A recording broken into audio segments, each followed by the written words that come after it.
isuko lahat sa Panginoon at ang Diyos ang bahala this year 2025.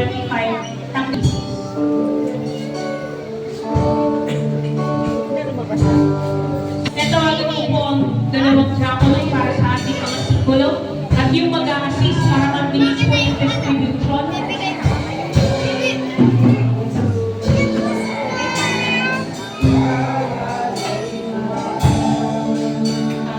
Sapagkat sa mundong ito na napakarami ng pandarayang ginagawa ng kaaway, sa pag-aalaala namin ang ginawa ni Jesus sa krus, magpapanatili nito, Panginoon, na kami ay malayo sa gawa ng daigdig.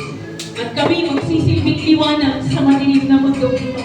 Basbasan mo ang saro at ang tinapay at kaming tatanggap nito para sa pagtanggap namin ito'y amin ding idinideklara na ngayong taon na ito kaming iyong-iyo buong 100% kami at ang aming sambahayan.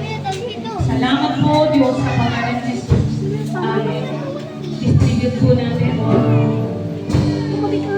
Makadali kami yan.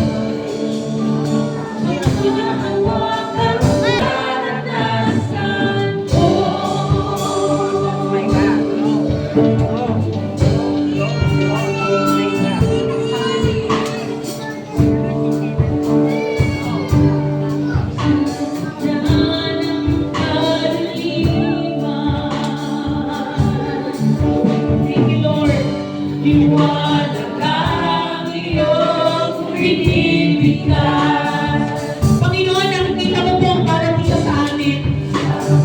Tulungan mo kami na makapagdesisyon na bitawan ng mali, lakaran ng tama, at pakinggan ang living ng banal na Espiritu.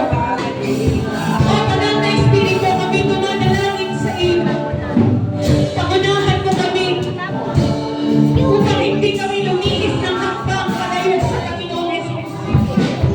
Sa halip, iniresyon namin ang hakbang at tumibig sa Panginoon na siyang aming ending, na siyang aming destinasyon. Oh, Holy Spirit, punuin mo kami upang hindi kami masigitan ng kaaway at matukso sa paligid na meron kami.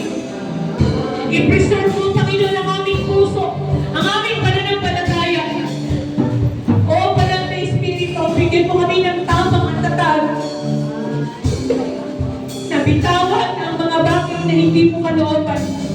Ang galit, ang sama ng loob, ang mga makasalanang gawin, ang mga sinasalita ng bibig, ang mga negatibong laman ng isipan, ang mga maliliit na kasalanan kami lang ang nakakaalam. Panginoon, baguhin mo kami mula sa araw na ito para magamit mo kami effectively ngayong 2025. Kasi hindi namin alam kung kailan ang pagbabalik mo. This year, ihanda mo kami, Panginoon. Ihanda mo kami, O Diyos.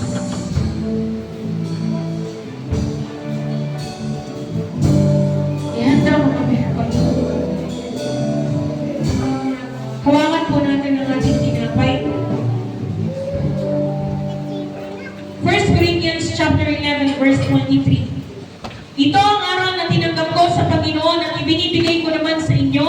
Ang Panginoong Jesus, noong gabing siya'y ipagkanulo ay dumampot ng tinapay, nagpasalamat at pinagpira-pira sa ito at sinabi, ito ang aking katawan na hinahandog para sa inyo. Gawin niyo ito bilang pag-alala sa akin. Tayo pirat. Verse 25.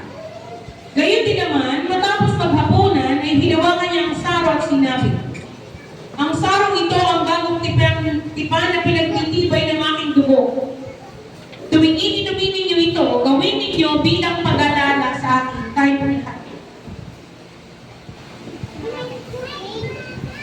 Sapagkat tuwing kakain kayo ng tinapay na ito at ininom sa sarong ito, ipinahayag ninyo ang kamatayan ng Panginoon hanggang sa huling pagparito niya.